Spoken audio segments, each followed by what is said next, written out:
This is going to be onto a 2014 Sierra, if I'm not mistaken. We'll do a scan just to make sure on that. But and the issue is with this one is that there's a four-wheel drive message appearing in the dash.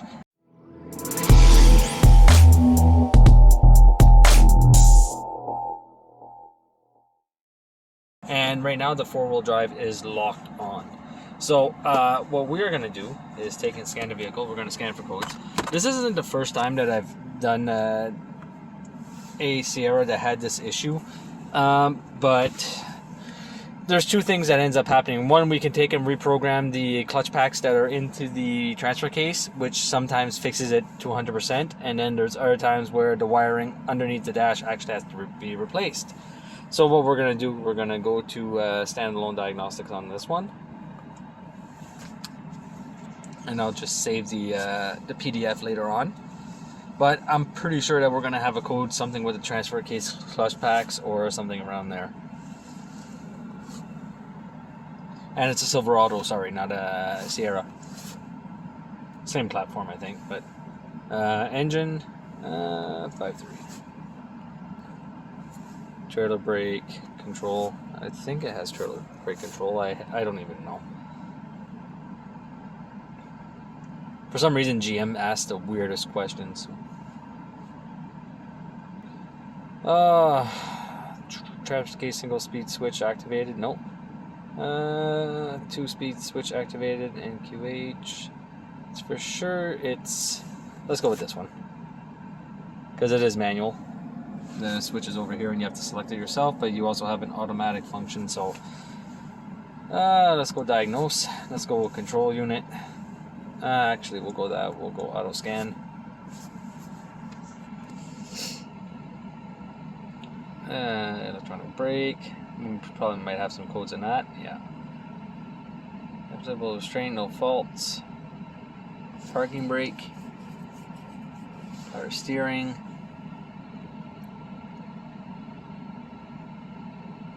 Amplifier. Body control. Human interface control. I'm going to pause this and I'll be right back. Alright, so as I suspected, the transfer case control module has some codes into it. I haven't clicked on anything yet. The electronic brake control module is going to probably be related to that. So we're going to go in here and we're going to see if there's anything with the clutch pack learning or something like that. We'll go this cycle. And four-wheel drive automatic range indicator short to battery. Range indicator control short, low voltage or open. Not requested. Not run. Four-wheel drive range indicator control circuit low voltage open, short to battery. Ultra range indicator short. Rear drive module lock, short to battery. Front actual. Jeez. Alright, oh, here it is. This is the one. The range actuator position, range position correlation. That's the one that I was looking for last time. So, this ignition cycle has failed. So, we're going to escape. We're going to escape this area. We're going to go to special function. And you see the range actuator relearn? We're just going to click on that. And the system is initializing.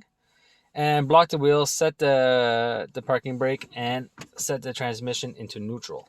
So I'm going to set this parking brake, make sure that this goes into neutral. We are in neutral. And now we're just going to click continue.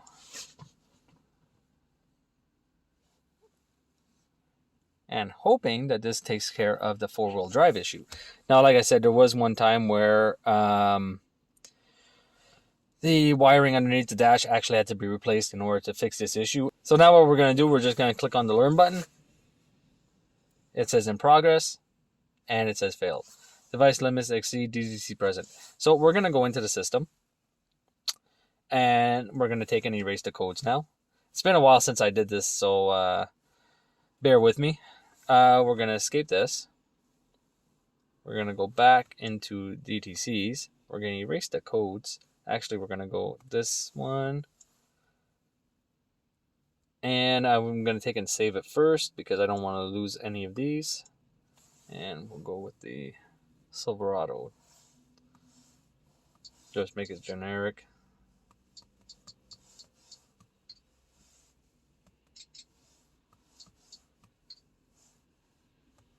(2014) and actuator relearn. Learn how to spell, might help.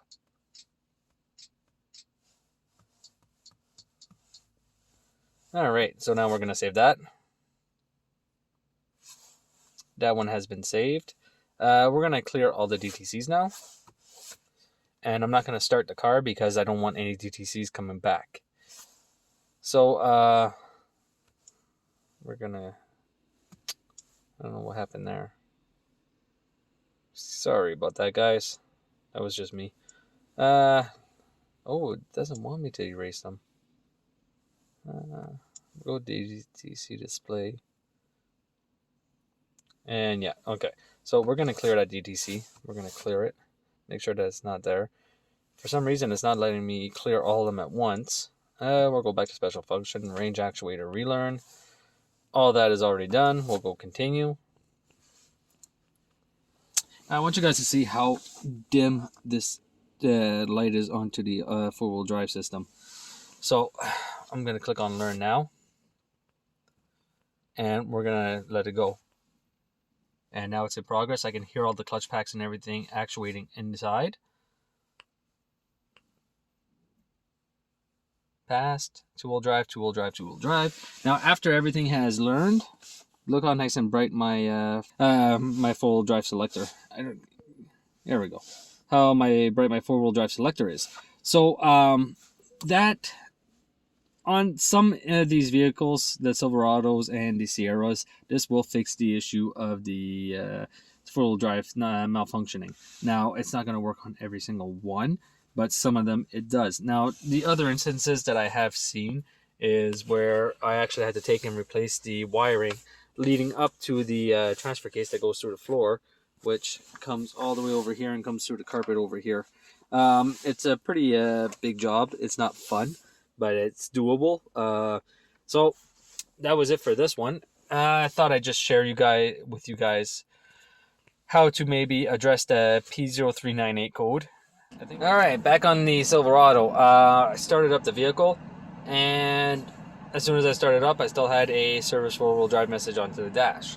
So I fixed one of the issues, but there is still another one, and this one is C0364. 04 and front axle engagement actuator circuit open. So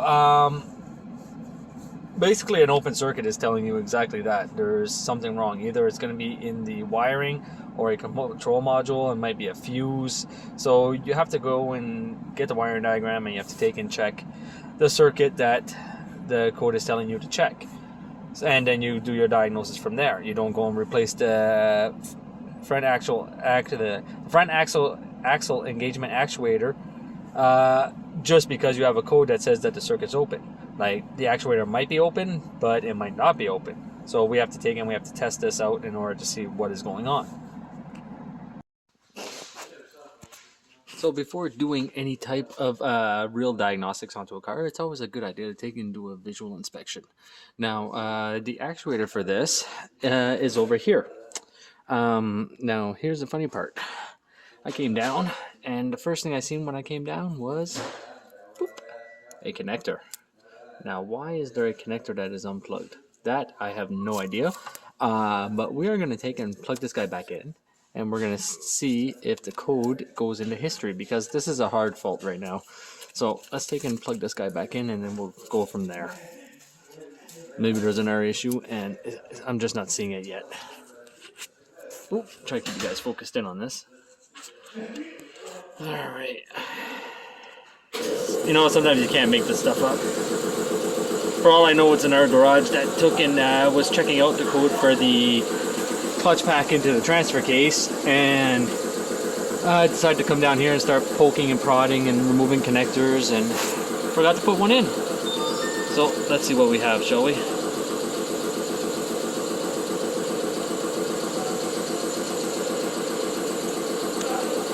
Alright, let's see if we can get this guy in here. Oh boy, I hope you guys heard that. I think it liked it, from what I can tell. So first off, let's come over here now. So this guy was saying malfunction onto my front axle engagement actuator control circuit. Open test status, malfunction. Let's go engage. Now it's engaging. Now we're going to go disengage. And it's still saying a malfunction. But I'm hearing it move. So that's always a plus. Actually, I'll go back into that with you guys for a minute. I'll let you guys hear it too. Oh. Yes. That's all done. Give you guys a good little sound of what it should sound like when you actuate this guy. So we're going to go engage. And here you can hear it. I'm going to go disengage. And that's good. So now what we're going to do is escape that. We're going to go in, we're going to erase the DTC that was into the system. Because I'm pretty sure that that was the issue with that one. So there was 2 codes. And mill status requested. What we're going to do is clear the DTC. And if the issue is fixed, the malfunction will not be there. And no fault codes detected. Diagnostic test status since DTC clear. We're going to escape that. We're going to go back into active test. We're going to go back into this one. That's all good. I'm going to bring the truck down at the same time, and we're going to take and start the vehicle up and see if that's not the if the issue isn't fixed to 100%. So high voltage status isn't. So you can see why we're getting all these codes for the front axle a while ago. With a connector unplugged, it's for sure you're going to have codes that really shouldn't be in there. So we're going to go with the front axle feedback switch, disengaged. It's into all-wheel drive, which it is. We're going to go and engage. Open test is now okay. We're going to get engage. And that's running. We're going to go disengage. And that's running. Going to go up and bring the car down, cycle the ignition, bring you guys inside the vehicle, and we're going to see if our four-wheel drive, service four-wheel drive message is now gone. Alright, so I'm in the truck right now. I had to start the vehicle before you guys actually came back, or before I brought you guys back, because the battery said that it was low. But as you can see right now, there is no more four-wheel drive message onto the dash. There's no more DTCs into the system. And my selector for my four-wheel drive is nice and bright now, and everything works. Give you that one's on auto. If I go to four-wheel drive low, high, sorry, and four-wheel drive low. Let's switch to neutral. And as you can tell, it shifts no problem. So we're gonna go back to two-wheel drive. Everything is working the way that it's supposed to. Now, with the four-whole drive system on this truck, like I said, there was an issue once where I had to replace the wiring onto the vehicle, going up to one of the control modules. Hopefully that will not be the case with this one, but this is just a starting point for the client. I don't want to charge the client a wiring harness for that goes from all the way up over here underneath, runs all the way along, and comes all the way up over here. So I always try to start out with the easiest thing for the client, and if it works, it works, and if it doesn't, then the client's already aware. So that's it for this video. Four-wheel drive system is fixed, so I will see you guys next time. Alright guys, this is the same vehicle with the four-wheel drive issues that I just made a video on. Now there's a message in the dash that says open then close driver window. Now what's funny with this one is that right now, as you can see, the window opens and closes. When I come over to this area, the windows open and close. When I come over to this area, the window opens and closes. Now it's not doing it. I think it's because I touched it, but alright, there we go. Now in this area, I'm pushing up and down onto my button, and my window is not working. So for this one, it's actually pretty simple. There's more than likely a cut wire on the inside of the harness. So what I'm gonna do is try to do an auto feature for you guys. Okay, and as soon as I take and I pull onto the harness, the window stops.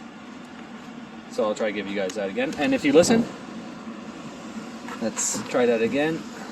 Oh, now it's not working. So as you can see, and that was just by pulling on the harness. So now I'm going to move the harness around again. Try to get this to work. And now it's not working at all. So let's move the door a little bit then. Nothing. Nothing. Oh, maybe this time I actually broke the wire. I think so.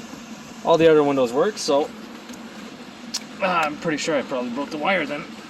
So, needless to say, this guy's gonna have to be taken off and then the wire repaired. I'm gonna try to do that right now, but I don't have all the everything in order to do it, but I'm gonna try my best. So let's see how far I can get.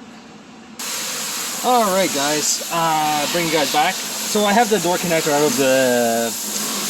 of the A-pillar, and I have it pulled back enough to where I was able to get to some wiring. Now, like I told you, I probably had a broken wire into the system, and my broken wire is right there. Now the downfall to this part is that I don't have any heat shrink here with me. So this repair is going to have to go till tomorrow. And after that, well, then I'll repair it. I'll show you guys the system working. So a little note, and even for me, is that if ever you guys are working on a Silverado, a GMC, or something like that, and you guys have a message that says raise and lower your open and close your driver window, more than likely it's because you're missing a power going into the, and I guess I'll fix that ground at the same time.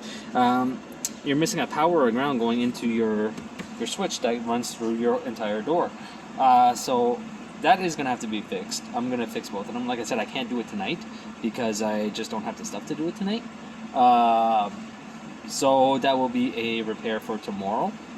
So I hope you guys enjoyed this quick video, and I will see you guys next time.